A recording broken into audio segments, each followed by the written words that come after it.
Hello guys, good morning. তোমরা সবাই কেমন আছো? রিমিস ডেলি ব্লগে তোমাদের সবাইকে স্বাগত জানাই। আজকে 25শে ডিসেম্বরের বাড়িতে কি হচ্ছে না হচ্ছে আমি তোমাদেরকে সবাইকে দেখাবো, তো তোমরা দেখতে থাকো। আর আর যেটা বলি, লাইক কমেন্ট শেয়ার সাবস্ক্রাইব সব করে দিও, ঠিক আছে? এখানে কোথায় গেল? এখানে বৌদি মুড়ি খেতে বসেছে। এই যে বৌদি মুড়ি খেতে বসেছে। আমি এইমাত্র ঘুম থেকে উঠলাম, যদিও বাজে 11টা। তো কালকে ঘুমোতে ঘুমোতে দেরি হয়ে গেছে, তাই ঘুম থেকে উঠতে আজকেও দেরি হয়ে গেল একটু। ভাই ওখানে বাইরে ক্রিকেট খেলছে, দেখাচ্ছি। এখানে চাল পেস্ট করা শুরু হয়ে গেছে। তো আজকে পিঠে হবে, গুড়ের পিঠে। ওটাকে আমাদের এখানে আশা পিঠে বলে, তোমাদের কি বলে তোমরা কমেন্ট করে দেখাবো। চালের গুঁড়ি দিয়ে কি কি হচ্ছে দেখি। বৌদি কেক কিনে রেখেছে। এদিকে তো মাসি এসছে। মাসি ওই যে বললাম না যে পিঠে হবে, তার জন্য রেডি করছে বেটারটা। এদিকে কলা পাতাও রেডি হয়ে গেছে, তোমাদের সবটাই দেখাবো। এই দেখুন কেমন শক্ত শক্ত হয়ে গেছে। তো তোমাদের দেখাচ্ছি কিভাবে করছে ওই আশা পিঠেটা। এরকম কলা পাতায় গরম গরম করছে বেশ। মানে আমিও করে দেখলাম, হাতে খুব লাগছে।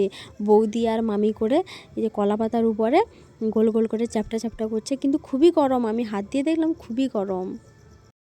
মামি আর বৌদি মিলে এদিকে চটপট করে ওই পিঠেগুলো করছে। মা এখানে ভাজছে, আমি তো এক একটা করে খাচ্ছি শুধু, আর এদিকে রেডি করছি। সবাই মিলে প্রচুর ব্যস্ত পিঠে করতে। তো বৌদি বললো আমাকে মাংসটা সিটি বাজিয়ে দিতে। খাসি মাংস, খাসি ব্রয়লার দুটোই হচ্ছে আমাদের। তো ভাই খাসি খায় না, তাই ব্রয়লার, তার জন্য। তো আজকে পিতু আসবে, তার জন্য খাসি, তার জন্য না সবার জন্য। তো আমি প্রেসার কুকারে মাংসটা সিটি করে দিই।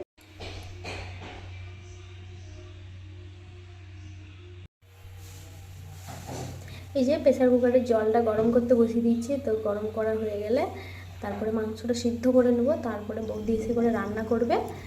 দেখা হচ্ছে। এই দেখুন, এটা হচ্ছে বেসন। মামি বেসনটাকে রেডি করছে। কি হবে বেসন দিয়ে তোমাদেরকে বলবো, ওয়েট, পরে বলছি। এদিকে যখন দেখি তখন পিঠে হয়ে যাচ্ছে, মা পিঠে করছে, এদিকে ভাজা চলছে, এদিকে রাখা চলছে। তো আমি সেদিক থেকে এদিকে চলে এলাম ভাইকে ডাকতে, যে ভাইয়ের চিকেনটা হয়ে গেছে। তো এদিকে বৌদি যা করেছে চিকেনটা, কি বলবো, সামনে থেকে যাই আমি লাগছিল, কি বলবো তোমাদেরকে। তার জন্য আমি ভাইকেও ডাকতে চলে এলাম এদিকে, যে ভাই খাবি চল। তো এদিকে কাকুও শক্ত শক্ত করে বেসনটা রেডি করে দিয়েছে। তোমাদের দেখাচ্ছি কিভাবে কাকু ঝুড়িটা করে।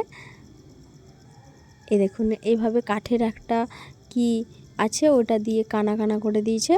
তো ফুটা আছে, ওটা দিয়ে ঘষলে নিচে দিয়ে পড়ছে। তো আমি কোনো দিন দেখিনি এইভাবে, তো এটা প্রথমবার দেখছি।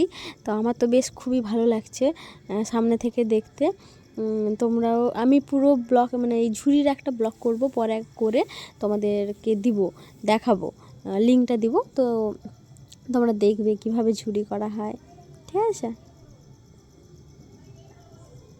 এদিকে আমরা আগেই খেয়ে নিয়েছি, মারা এখন বসেছে খেতে।